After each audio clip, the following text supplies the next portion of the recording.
$16 million were stolen from indexed finance. Users were panicking, wondering why the price of an index fund had instantly crashed by 97%. It turns out that a script had mysteriously traded hundreds of times, draining the funds of nearly all their coins. Indexed had just been exploited. At this point, there was nothing the team could do. The damage had already been done. In a follow-up statement, they asked the exploiter to do the right thing by returning the funds and to keep 10% as a bounty. However, only silence followed. Now, this could have been the end of the story. Another cryptocurrency hacker takes off with millions of dollars only to never be seen again. Except, this hacker left behind a trail of clues that would allow us to uncover his true identity. Suddenly, he would not be so quiet. This is the story of a decentralized protocol trying to recover its losses through a centralized system. But it's also the story of an 18-year-old who believes he did nothing wrong. Whoever is right under the court of law could stand to change the entire cryptocurrency industry. Before we get to that, what is indexed? On Ethereum, there are many different tokens you can buy, but what if you want exposure to the entire market? Indexed makes this easy with its index funds, which represent ownership in a diverse portfolio of many tokens. For example, DeFi 5 is an index representing the top 5 DeFi tokens. So you can buy and sell DeFi 5 just like a normal token, and its price will go up or down depending on the prices of its underlying assets. A month before the attack, the developers were contacted by user Umbral Upsilon with questions about specific mechanisms that happened to also be used by the hacker. He claimed he was only building an arbitrage bot. Lawrence happily answered his questions, and Dylan even sent $2,000 to incentivize him to keep working on the project. But after the attack, he changed his username to Bogholder and deleted all his messages. This was a major red flag. In a shocking turn of events, the developers realized they had been helping the hacker this whole time. The next day, someone in the Discord pointed out that Bogholder was a warden at C4, a community code auditing platform. They also showed evidence on the blockchain. C4 paid Bogholder a few $1,000s in prizes from a contest. That wallet then deposited 4 ETH into Tornado Cash hours before the attack. Then, the hacker's wallet withdrew 3 ETH. Tornado Cash is a privacy mixer where anyone can deposit and withdraw ETH anonymously. You usually want to wait before depositing and withdrawing to dissociate the two addresses, but because these deposits and withdrawals were only hours apart, this was definitely suspicious. So the index developers quickly got in touch with one of the C4 organizers, but it turns out he already knew about this. Back in August, C4 ran a competition and someone named Tensors won 4th place. In the C4 Discord, you can see that Bogholder was pinged for winning 4th place in announcements. Thus, Bogholder is Tensors. 2 days after the hack, a new user joined the C4 Discord under the username Tensors8. He messaged another one of the C4 organizers asking for the warden rollback because he was joining with a different Discord. He also asked them to change his address on file, probably because he knew his old one was tainted with Tornado Cash. After Sock Drawer Money realized the connection, he messaged Tensors asking if he was involved in the hack and if he intended to return the funds. Tensors denied anything to do with Indexed. By the time Indexed reached out to Sock Drawer Money, Tensors had deleted all his messages from the DM. Fortunately, there was a message logger which lets us still read them.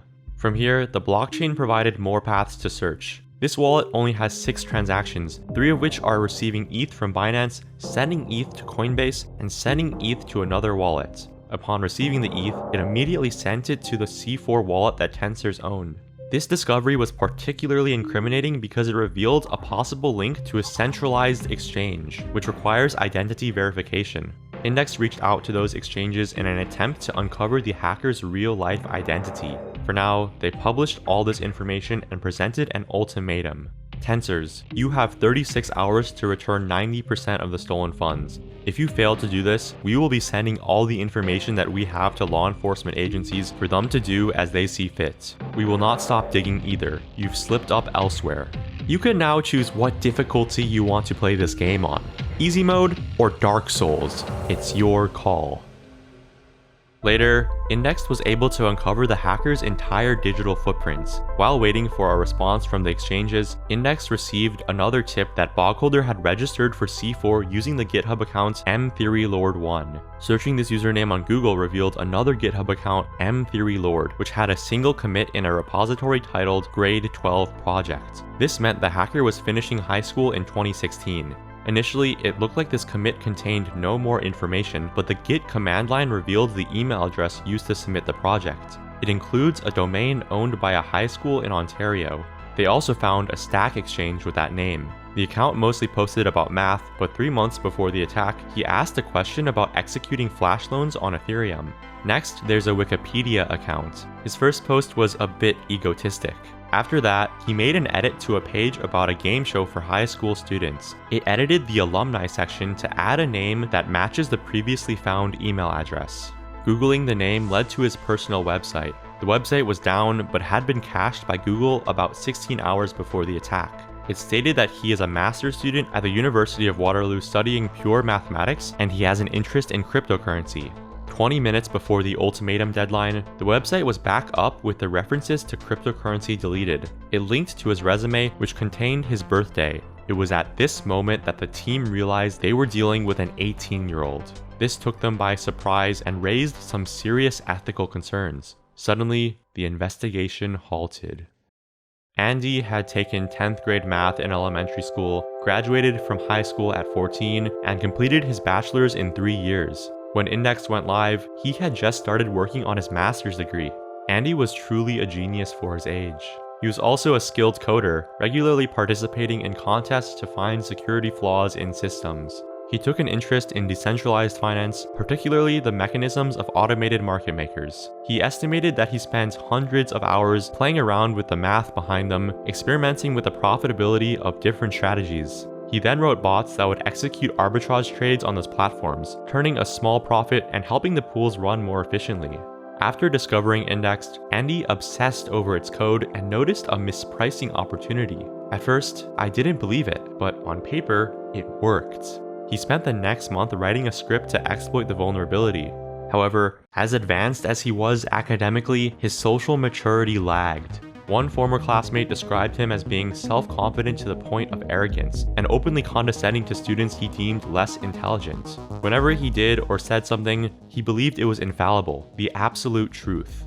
The classmate also says he heard him speak favorably about white supremacy and eugenics. In fact, Andy wasn't so subtle about this. The Ethereum address he used for the hack was custom generated to start with 0x based 1488. He also included a racial slur in his code. These blatant ties to extremist thinking helped Index justify doxing Andy despite his age. And if he's smart enough to steal $16 million, he's adult enough to face the legal consequences. Still, this was a difficult decision, and they wanted to give him one last chance. Maybe he should be given a bit more time to consider the true magnitude of the situation. After all, if law enforcement got involved, the consequences on his life could be devastating. In a final attempt to provide him a way out, Dylan messaged Andy on his personal phone number, stating once again that he's been identified and will be reported to law enforcement unless he gives the money back. And his response? At this point, any debates over the ethical implications were over. The team published the final blog post, hired a lawyer, and contacted the police.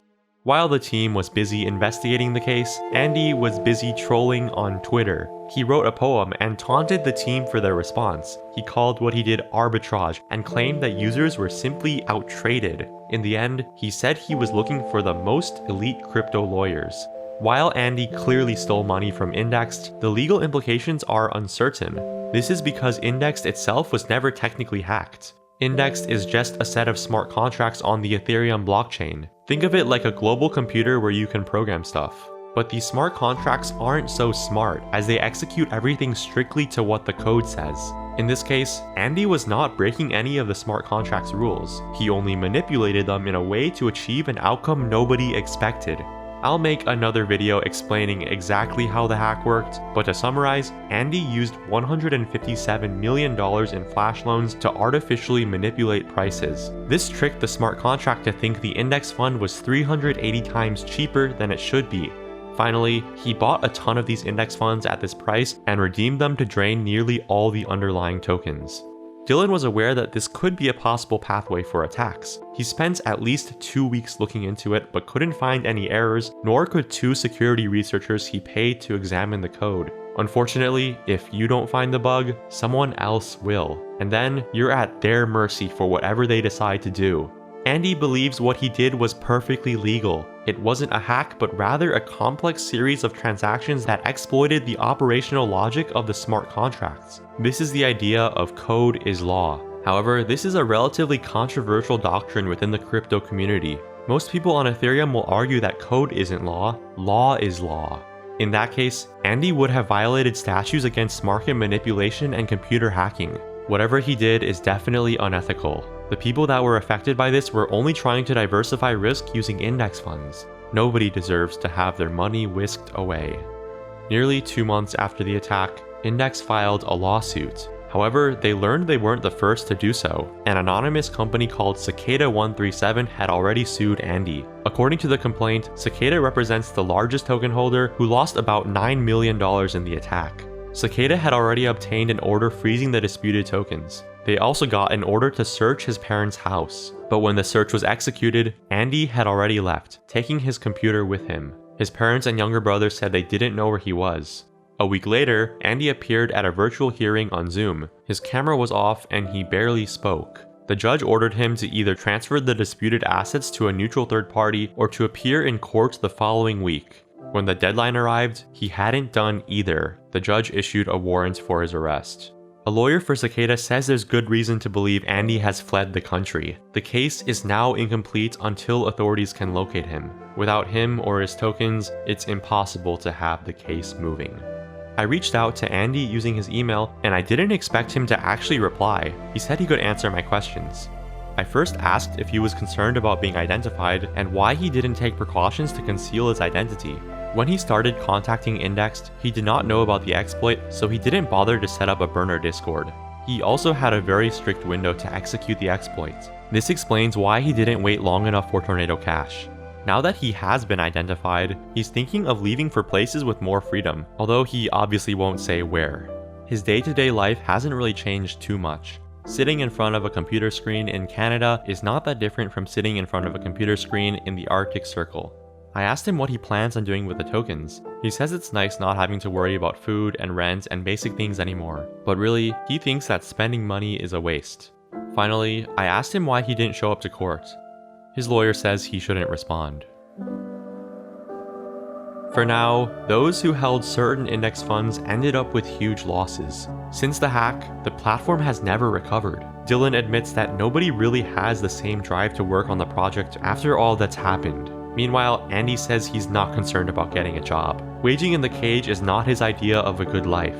Andy will certainly never have to worry about money again, but he can never live quite a normal life. It almost seems like this is what he wanted from the start. Oh, by the way, remember how Andy custom generated his address to start with 0x based? Well, the tool he used got hacked and some hacker ended up stealing $1.3 million from him.